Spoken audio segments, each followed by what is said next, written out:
Expert का उस line से हम लोग दिए हुए हैं कि एक तुम प्रोजेक्ट बनाओ कि इस जिला में क्या करना होगा, अच्छा, यहाँ पर क्या करना होगा, उस जिले में क्या काम करना होगा ताकि रोजगार जनरेट हो। रोजगार जनरेट हो जी आपको। तो हम लोग रोजगार पर फोकस कर रहे हैं। अब फोकस इसलिए भी कर रहे हैं कि उसके दो कारण हैं। एक कारण यह है कि हमारा 2 करोड़ आदमी बाहर रहता है, बिहार से बाहर रहता है, पूना में काम के लिए जो लेबर क्लास है वो जाते रहते हैं। अब देखिए हमको कितना बड़ा लॉस है। सपोज कि 10,000 रुपया वहाँ कमाता है महीना, तो 10,000 में कितना वहाँ खर्चा करेगा, 5,000 करेगा आराम से, 5,000 घर भेजेगा। तो उस 5,000 का जीएसटी उसी स्टेट में देगा वो। अच्छा, तो अब सोचिए कि 2 करोड़ आदमी का 5,000 का जीएसटी साल भर में, महीना भर में उस स्टेट को दिया, तो यह जाके वो पेट भर रहा है और उस राज्य को धनी भी बना रहा है।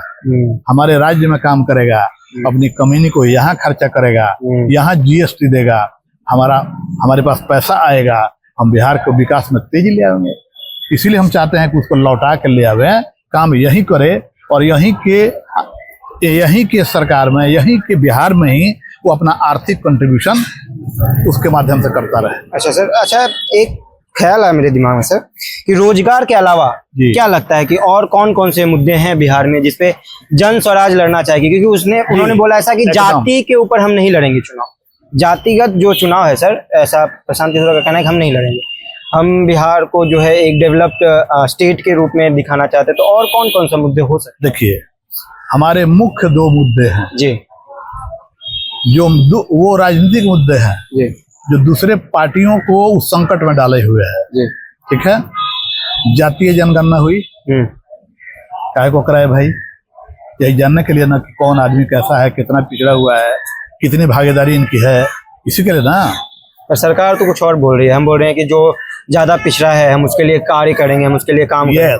जी, हम कंप्लीट उस पर भी आ जाएंगे। अच्छा, हमारा ये कहना है कि राजनीतिक भागीदारी भी लोगों को भी चाहिए। हाँ, हम जाति की बात करते ही नहीं है जी, हम वर्ग की बात करते हैं, वर्ग की बात करते हैं, क्लास का। जी, उसमें जातियां हैं, क्लास है, जैसे जनरल कैटेगरी का लोग क्लास है, ओबीसी एक क्लास है, ईबीसी एक क्लास है, आपको शेड्यूल का अलग SC ST और ये, तो हम उसकी बात करते हैं। उसको लोग कहते हैं कि जाति का बात करते हैं। ये इस क्लास की हम जो असंतुलित भागीदारी है सत्ता में, उसको संतुलित करना चाहते हैं। तो इसीलिए हमारा मुद्दा है कि हम जो चुनाव लड़ेंगे 243 सीट पर, तो जिनकी जितनी संख्या प्रतिशत है उतने उम्मीदवार हम बनाएंगे। अच्छा, ठीक है। जब हम इसको उम्मीदवारी को बांट देंगे सभी समुदाय में और लोगों में उनका हिस्सा दे देंगे, तो क्या हमको रिटर्न नहीं करेंगे वो? बहुत समुदाय है, देखिए तुरहा समाज आ जाया हुआ है जी, यहाँ पे इसकी आबादी बहुत जबरदस्त है जी। एक बरौली विधानसभा क्षेत्र है गोपालगंज में, इसका सिर्फ तुरहों का 40,000 वोट है, लेकिन किसी दल ने बरौली से किसी तुरहा उम्मीदवार बनाया? मतलब आपका ऐसा है कि ग्राउंड लेवल पे कुछ ज्यादा काम कर रहे हैं? यस, ग्राउंड लेवल हम काम कर रहे हैं कि उतनी आबादी है, 40,000 की आबादी तुरहों की है। आई बड़ी बड़ी पार्टियां या तो कभी मुसलमान को लड़ाई, कभी यादव को लड़ाई, कभी राजपूत लड़ाती हैं, कभी पंडित जी को लड़ाती हैं, इसका नंबर उसमें आएगा ही नहीं। तो आप लोग जिस तरीके से कॉन्फिडेंस में दिखते हैं सर कि हम इस बार बिहार में आएंगे, क्रांति लाएंगे, हम जो बदलाव करेंगे, पर जो अपोजिशन है ना, जैसे आरजेडी है, जेडीयू है, ये सब सीरियसली नहीं ले रहा है इस बात को। नहीं, वो बहाना कर रहे हैं, बहाना कर रहे हैं, दिल को बहलाने के लिए सवाल है। अच्छा। कैसे स्वीकार करेंगे? अच्छा। उनसे पहले जब हम ही यह घोषणा कर दिए कि अनुपातिक रूप से हम कैंडिडेट बनावेंगे। अब कल मैं गया था आपको न्यूज 18 में जी, मैंने यह एक ही बात प्रश्न कर दिया और एंकर को हमने कहा जो होस्ट कर रहे थे कि इसका जवाब पूछ लीजिए, हमको दोबारा बोलने की जरूरत नहीं है। हम क्या सवाल था? क्या सवाल मेरा यही था कि जिसकी जितनी संख्या भारी है उतनी हम हिस्सेदारी देंगे। अच्छा, इस पर इन लोगों का व्यू आप जान लीजिए। ठीक है, किसी दल ने इसको स्वीकार नहीं किया और न कहा कि हम करेंगे। भाई नहीं करोगे, ये जन स्वराज आने के पहले हम लोग या तो बीजेपी को वोट दिए या जदयू को वोट दिए या आरजेडी को वोट दिए। हम तुम्हारे सरकारों में कंधा लगाते हैं 30 साल से, अब मेरा कहना है कि आप इतिहास में दर्ज हो गए। 15 साल जो सत्ता करता है बिहार के इतिहास से मिटेगा वो? नहीं मिटेगा। वो काम भी किया है, मिटेगा भी नहीं। हमारा सीधा कहना है कि अब उस इतिहास में जनसुराज का नाम दर्ज कराएंगे आपको, और ऐसा दर्ज कराएंगे और ऐसा काम करेंगे कि जनता ही नहीं, ये विरोधी लोगों को भी ताली बजाने पर हम मजबूर करेंगे आपको। हमारी यह व्यवस्था है, हमारी यह सोच है। तो सर ऐसा है कि कभी कभार ऐसे शब्द आ जाता है कि बीविंग, बीजेपी का बीविंग है जनसुराज जी। ये सारा घबराहट में, अच्छा, ये आरजेडी वाले कहेंगे बीटिंग है, कभी कभी वो कह देते हैं कि बिजनेसमैन है। हाँ, उस पर अगर बीजेपी, जैसे कल परसों ही हम बात कर रहे थे, बीजेपी ये टेंट वाला है ऐसा बोला जी। उनको कहने दीजिए, वो जितने कहेंगे ना, तो हमारा कार्यकर्ता अभी आपको 1 करोड़ के आसपास है, वहां तक पहुंचने वाले हैं हम, उसका मेंबर। आपको ये जितने ही बात कहेंगे उतने ही हमारा कार्यकर्ता आक्रोशित होगा। अच्छा, क्योंकि तो झूठ बात कह रहे हैं ना। अच्छा ये बताइए कि आप कहते हैं कि बिजनेसमैन है बिहार में, बताइए तो माउंटेन मैन दशरथ माझी का नाम सुने हैं? जी, पढ़े लिखे थे वो? नहीं, अपनी बीवी के लिए भारत के इतिहास में नाम दर्ज हुआ जी, इसलिए वो कहाँ से आया है उस पर मत जाइए। अच्छा, पढ़ा लिखा आदमी, आपको जिताने में जो हेल्प करने वाला आदमी है, जिसकी मदद आप लेते थे, आज कहते हैं कि बिजनेसमैन है। ये आपका आक्रोश, आपका डर है जो ये प्रोजेक्ट कर रहा है कि आप इसमें नुक्स निकालना चाहते हैं। देखिए, जनसुराज एक वर्जिन पार्टी है, हमारी पार्टी है। अच्छा, किसी भी डिबेट में वो हम पर आरोप नहीं लगा सकते हैं कि हम कहीं भ्रष्टाचार किए हैं। अब कुछ लोग कहते हैं कि पदाधिकारी सबको ले आए हैं, बूढ़ा पदाधिकारी को ले आए। अरे भाई, सिटीजन ऑफ बिहार है, भाई इंडिया है, हम यहाँ के लोग हैं। नौकरी पेशा में थोड़ा राजनीति में आए थे, वो तो हमको आना भी नहीं था। हमारा नियम कहता है जब हम उससे मुक्त हो गए तो बिहार की बात जहाँ आएगी कि बिहार का विकास कैसे होगा, वो जो करेगा उसमें कंधा तो लगाएंगे जी। हम तो जी।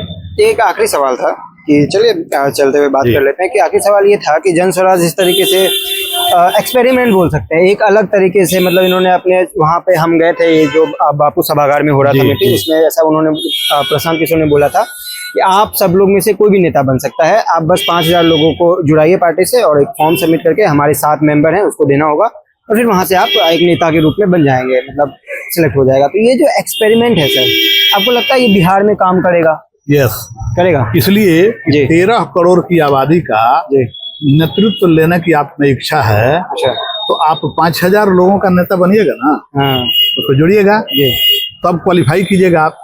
हम लोग ऊपर से टपकाते नहीं हैं। नहीं, ये काम करेगा बिहार में? आपको लगता है कि इससे जो है जनसुराज जो है वो सत्ता में आ पाएगी? क्योंकि बहुत सारे लोग कह रहे हैं कि ये सिर्फ एक्सपेरिमेंट ही रह जाएगा, हवा आएगी उड़ जाएगा। यह सारा चीज हताशा में दिए गए बयान है, हताशा में दिए गए। वो तो कहेंगे ना कि अरे कुछ नहीं है, कुछ नहीं है, तो आप चिंतित क्यों हैं भाई? सही बात है। जब ये कुछ नहीं है तो आपकी चिंता किस बात की है? बयान मत दीजिए, जनसुराज पर कुछ बोलबे नहीं कीजिए। आपको लगता है कि फालतू है, आई कुछ नहीं कर पाएगा, तो आप बेचैनी क्यों है? सही बात है। आप चुपचाप रहिए, नोटिस मत लीजिए। तो नोटिस तो ले रहे हैं आप, नोटिस ले रहे हैं। क्यों नोटिस ले रहे हैं? आपको लग रहा है कि राइज करता है। ईर्ष्या किससे होती है? ईर्ष्या का एगो फॉर्मूला है, ईर्ष्या का फॉर्मूला है, ईर्ष्या का करने का फॉर्मूला है जी, कि हम नीचे अपने से नीचे गिरने वाले से ईर्ष्या हमको होगी ही नहीं। अच्छा, ईर्ष्या किससे होगी? जो हमसे ऊपर जाने लगेगा, जिसको डाह भी कहते हैं। ईर्ष्या भी मत कहिए, इन भी कहते हैं डाह। हमारे बिहार में ये भाषा, जैसे हमारा रूम में टॉप कर गया जी, तो थोड़ी देर के लिए हमको लगेगा ईर्ष्या नहीं है, डाह है। तो डाह है कि अरे निकल गए हमारे रूम में, हम ही निकले रहते। ठीक है ना जी। और बस एक छोटा सा जवाब सर चाहेंगे आपसे कि प्रशांत किशोर जो हैं वो खुद क्यों नहीं लड़ रहे? वो बोलते हैं कि हम नहीं लड़ रहे। यस, प्रशांत जी नहीं लड़ रहे हैं। वो जानते हैं कि उनका टारगेट है बिहार मुख्यमंत्री बनाना है जी। बिहार कैसे सुधरेगा, कैसे बनेगा और देश के अग्रणी राज्यों में आएगा 1 से 10 के बीच में जी। और ये मुश्किल काम भी नहीं है। अब देखिए, हम आपको बताएं हमारे बिहार में क्या प्रॉब्लम है, बताइए। हाँ, सुनना चाहेंगे सर। मैं बताता हूँ कि हम अदानी अंबानी को रिक्वेस्ट कर रहे हैं कि यहाँ आओ। हम चाहेंगे तो बिहार में ही अदानी अंबानी पैदा कर देंगे। ये बहुत बड़ा बात है सर। इसलिए कि हम तीसरा लार्जेस्ट आबादी है इंडिया का, जी। हम बड़का कंज्यूमर हैं, दूसरे राज्यों का सामान हम खपत करते हैं। बिहार में अगर खुद का प्रोडक्ट हो तो यहाँ के कंज्यूमर खुद का प्रोडक्ट हो। जी। अब दिक्कत क्या है कि जिनके पास पूंजी है, पैसा है, तो अदानी अंबानी बनने का वो नहीं सोच रहे हैं, वो चले MP बन जाए, अच्छा MLA बन जाए। अंबानी को देखे हैं चुनाव लड़ने का बात करता है, रतन टाटा बोले हैं कि हम करेंगे, क्योंकि उसका टारगेट है कि हमको व्यवसाय को आगे बढ़ाना है, और व्यवसाय बढ़ेगा तो लोगों का रोजगार बढ़ेगा, लोगों की सेवा करेंगे, हम भी बढ़िया से रहेंगे, लोग भी बढ़िया से रहेंगे। हमको जरूरत है कि बिहार के ही वैसे पूंजी वाले लोगों को सुरक्षा देकर उन्हीं को अंबानी अदानी बनावेंगे तो बिहार में ही रहेगा, बिहार में भी कंपनी लगाएगा, वही लगा लेगा।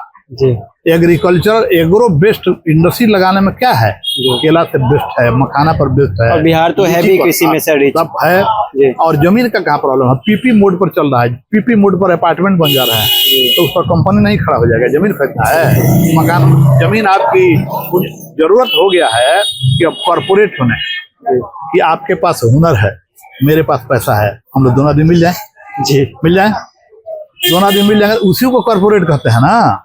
कि मारुति का चाबी बनाता है दूसरा कंपनी, उसका हेडलाइट बनाता है दूसरा, अलग अलग कंपनी से मिला के एक प्रोडक्ट बनाया, इसीलिए उसको कॉर्पोरेट कहते हैं कि जुड़ के कई लोग उसको बना रहे हैं। तो बिहार में भी हम अदानी अंबानी पैदा कर सकते हैं। किंग महेंद्र दवाई के क्षेत्र में, बेचारे उनका परिवार जहानाबाद का, वो लोग राजनीति में राज्यसभा में इंक्लाइन हो गया। अगर इतना मेहनत वो अपने लाइन में किए रहते तो उनका परिवार आज बिहार का अदानी अंबानी रहता।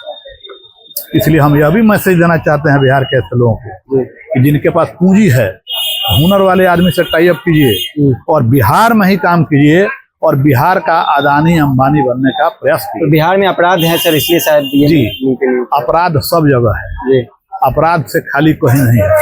आपको अपराध की सुनिश्चितता, अपराध पर काबू पाना प्रशासन तंत्र का की जवाबदेही है। ठीक है, आपको ये तो करना है। पिछली बार से बहुत हद तक आपको सुधार भी देखने को मिला है। पहले सेंधमारी होता था, आज होता है बहुत कम मिलता है। पहले घर में घुस कर लूटता था, उसकी संख्या गिर गई, अपार्टमेंट में CCTV कैमरा लग गया है, रोड पर लग गया है, अपराधियों को उसका भय न है, उससे खान लेती है पुलिस की कौन है, कहाँ है, कैसे जा रहा है। तो ये सब भी हुए हैं नियंत्रण करने का।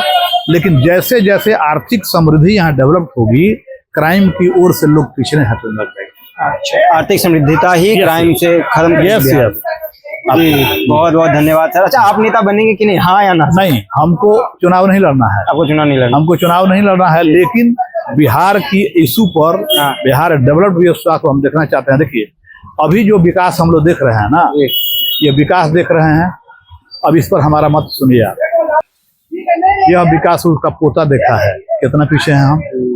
ठीक है, होना चाहिए ना कि इस आपको। और दूसरी बात कि अब ये देख रहे हैं कि बहुत बढ़िया कॉलर ऊंचा करके 4 लाख लोगों का नौकरी देने जा रहे हैं। मैं सरकार में रहा हूँ, ये सारी वैकेंसियां 10-15 साल से रिक्त थी। अच्छा, ये चुनाव आ रहा है इसलिए अभी दिया जा रहा है ऐसा? अब इनको कोई चारा नहीं था। अच्छा, वो फोर्स इतना स्ट्रांग होते जा रहा था अनएम्प्लॉयड का कि अब उसके मुंह में कुछ डालिए नहीं तो विद्रोह हो सकता है। अच्छा, अब होता भी था BPSC के आगे, ऑफिस के आगे, आपको होता रिजल्ट निकालो, फलाना करो, जल्दी करो, 4 घंटा लगेगा। अब बताइए कि ये हम समझ लें कि जो कहना चाहते थे हम कि जो ये सब व्यवस्था में ये सब चल रहा है, तो एक बात हम अगर सवाल पूछ दें कि 15 साल के भीतर जिस आपके जैसे युवा का बिहार में आपने वैकेंसी नहीं निकाला और उसका उम्र एक्सपायर कर गया, उसका क्या जवाब दीजिएगा? एज एक्सपायर कर गया उसका।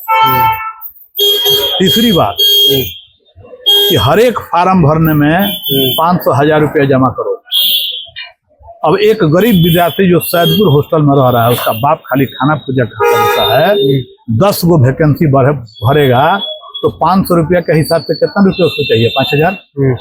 क्यों देगा भाई आप? हम लोग देखे हैं कि 10 लाख लड़का अप्लाई कर दिया, अब 500 रुपया लिया गया तो 10 लाख में 500 से गुना कर दीजिए, कितना हुआ? 50। या तो आप ऐसी व्यवस्था कीजिए कि 500 का उसको कोई कूपन कार्ड दे दीजिए और कहिए कि इसी पर कोई वैकेंसी भर लो, एक कूपन कार्ड से जितना भर सकते उतना भर लो। तो आप तो एक एक वैकेंसी पर रखे हुए हैं, गरीबे आदमी ने परेशान हो रहा है। एक 10 लाख में बैठ रहा है, 500 रुपया लगा के बैठ रहा है, परीक्षा देना सेंटर पर जा रहा है, आ रहा खर्चा है, और उसके बाद उसमें फेल कर गया, इसका पूंजी तो गया। जी सर, चलिए सर, बहुत बहुत धन्यवाद हमसे बात करने के लिए। आगे भी हमारी मुलाकात होती है। वेरी गुड, बहुत बहुत धन्यवाद। आपका नंबर मेरे पास है, हमारे